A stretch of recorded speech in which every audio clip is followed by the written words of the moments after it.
We have some good due diligence that was posted on Reddit covering GameStop, and we got to go through it before earnings as well as cover some charts. Make sure to like the video, subscribe to the channel, and watch until the end, most importantly.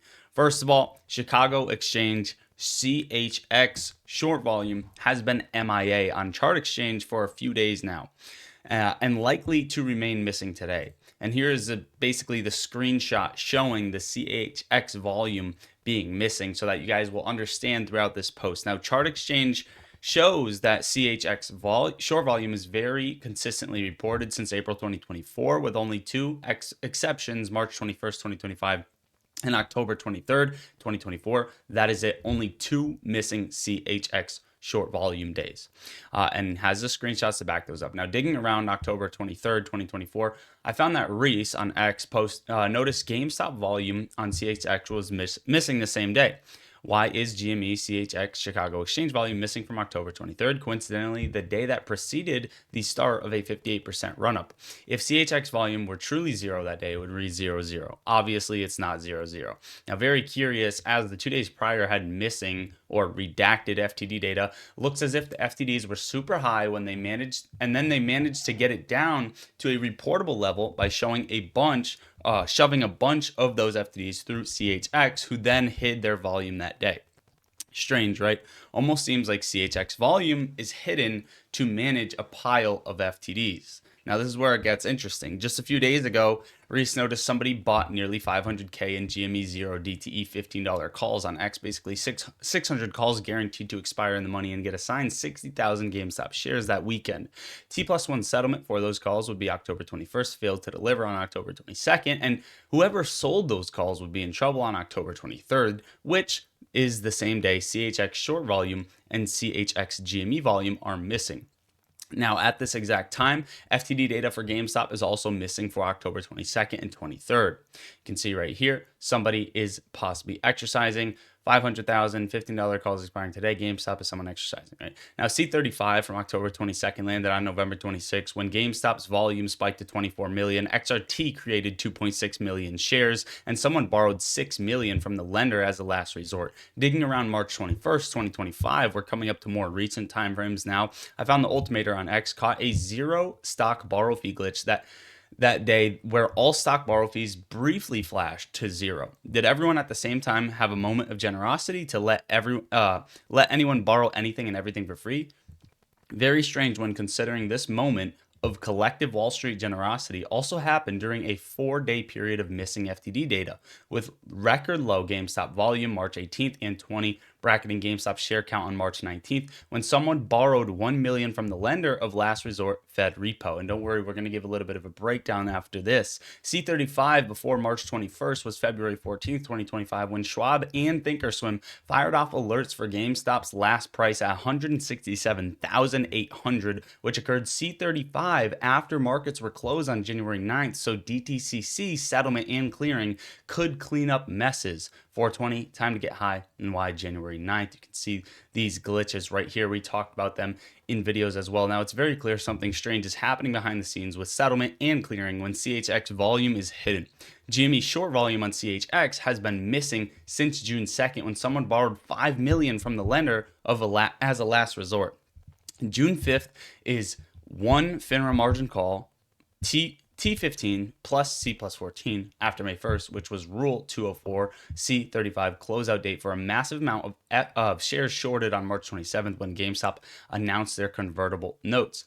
Now, CHX short volume has gone missing 3 times, each time during these periods of heightened share delivery obligations. Each time there's no GameStop run because settlement and clearing, cough DTCC, is sweeping the mess under the rug behind the scenes in the dark. So he goes on to say, I only checked back to just before Roaring Kitty's return. Notably, there are days with zero short volume reported. This is counting only days with no data, yet another example of a day missing FTD data where there's hefty share delivery obligation.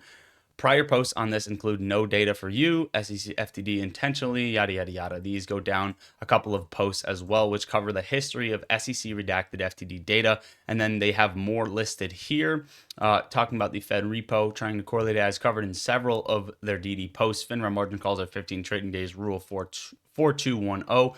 followed by a liberally granted C14 extension.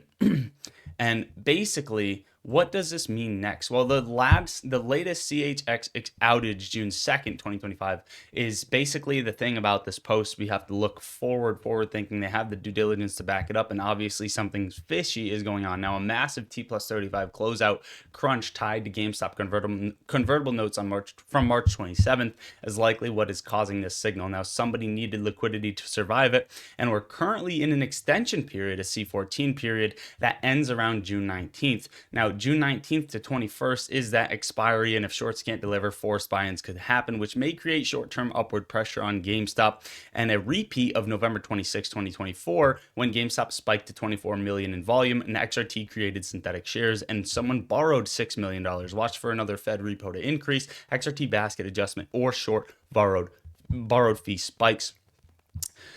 Which leads us into XRT also shares basically available to lent out getting extremely low. And we talked about a T+35 date from the massive FTDs on AMC as well as GameStop, as well as the ETFs that hold them, which line up to a couple of dates, which we will talk about right now. Basically, GameStop reports earnings tonight, and things are getting a little bit fishy. Things are getting swept under the rug, and we have a lot of liquidity coverage dates, FTD coverage dates for these institutions, for these shorts to meet obligations. And what are these dates? What are the major dates that we are pointing out? Well, it's exactly what we've been talking about. Yesterday, we talked about June 11th, June 13th. These are the dates for AMC and GameStop to have some delivery, but their last resort lands on June 20th.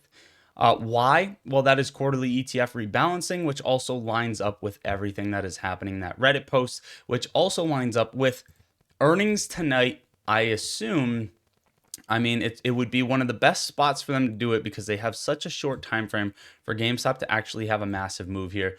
I assume we see a lot of volume tonight, and hopefully in the right direction. As far as the charts go, from a basic standpoint, GameStop is now in a very crucial point because we have broken below support levels, but we have consolidated on a very important one, which is at $29, and we have been ping-ponging, fighting $30, and now we are entering the end of this wedge right into earnings, and we are going to decide if this wedge breakout is going to be an up move or if this wedge breakout is going to be a down move. Now, worst case scenario, 27.75.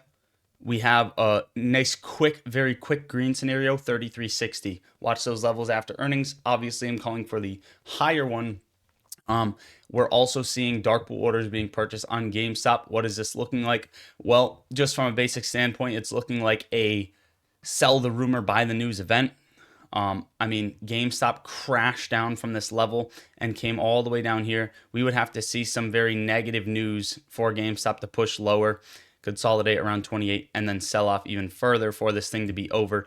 But at that point, right, if they pushed it down another week, they are likely to have to forcefully get some coverage before the 20th. And either way, that would be such a dangerous game to play. Ultimately, still looking for upside here, as well as AMC. AMC is trying to break beneath a pattern. It's looking a little bit worse than GameStop. It's looking like it's trying to break lower and climb down. But again, these stocks are being suppressed, and you can see that with all of the data that we have been showing you. On top of that, basically, AMC is being put in retirement funds, which we saw with GameStop. We saw GameStop institutional ownership over the past year being loaded up as well. This is going to lead us into Bitcoin. Side note, IWM is green on the day. This is the small cap. This also holds AMC. I want to talk about Bitcoin very briefly. We're getting a little bit of a retracement, but hopefully we get a boost tonight, which I do expect, and some good news from GameStop. It's going to be an important night. Bonk, altcoins, they are, in my opinion, just getting started, just beginning. And we have about a month of, I think, what is going to be a very green scenario for crypto, as well as our squeeze plays. As far as the market goes, we are still holding an uptrend, now trading almost at 602. SPY is just continuing to remain resilient here, but one negative catalyst is going to cause a huge red candle. And ultimately, if we close this week with another green candle, I would like to see a top wick on this candle. If we close the week with a full body green candle, then the SPY is going to continue to remain resilient, but we do still have warning signs. Gold is still pressing up all-time highs. We have issues with the treasury market, and we also have data coming out this week that is going to affect the SPY for the month of June overall. Tesla's coming up to a resistance level right around 322, which I personally believe is a short opportunity, and the second short is probably 340 if we come higher. But ultimately, I see Tesla retracing even further over the next month or so, and that is something to put on your radar. Palantir is testing its top again. Same thing with Nvidia, alongside Nvidia. If the SPY decides that it wants to break out higher, which we would need good CPI and PPI news, prepping for the Federal Reserve interest rate decision, then we will see Palantir and Nvidia break out, which Nvidia would very quickly hit my target of 150. Palantir would likely come up to 144 or so. And I want to talk about Google very briefly. It's up 1.6%. We're seeing very bullish options chain for Google, shares being purchased by institutions, and we are seeing it break above the 200 EMA. And this is something that I will personally be taking entry in, and I already alerted Discord for. Guys, we're getting a lot of new Discord members. Again, I will not DM you asking personal information. Don't DM the scammers. Okay, there's not much you can do about that. I have joined people's Discords before, and I have had imposters come and message me. You guys just have to stand by on your own and don't fall for somebody trying to preach you this amazing news that they can triple your money or whatever. They're a scammer. Join the Discord and actually triple your money with trading with us. Yeah, it's a very great spot, a great opportunity to come chat, guys. We have tons of benefits in there. I post my trades as soon as I take them. Get 60 free stocks by signing up for Moomoo and making a deposit into your account, and then get a funded futures account half off, 50% off using code LOTTO at checkout. And you can get up to 3 accounts at once. And then go check the other links as well. Custom indicator, tip jar, second channel, which I didn't post yet, but something's coming soon. And yeah, all that other stuff. That is it, guys. I love you all. God bless. Lottery stocks out.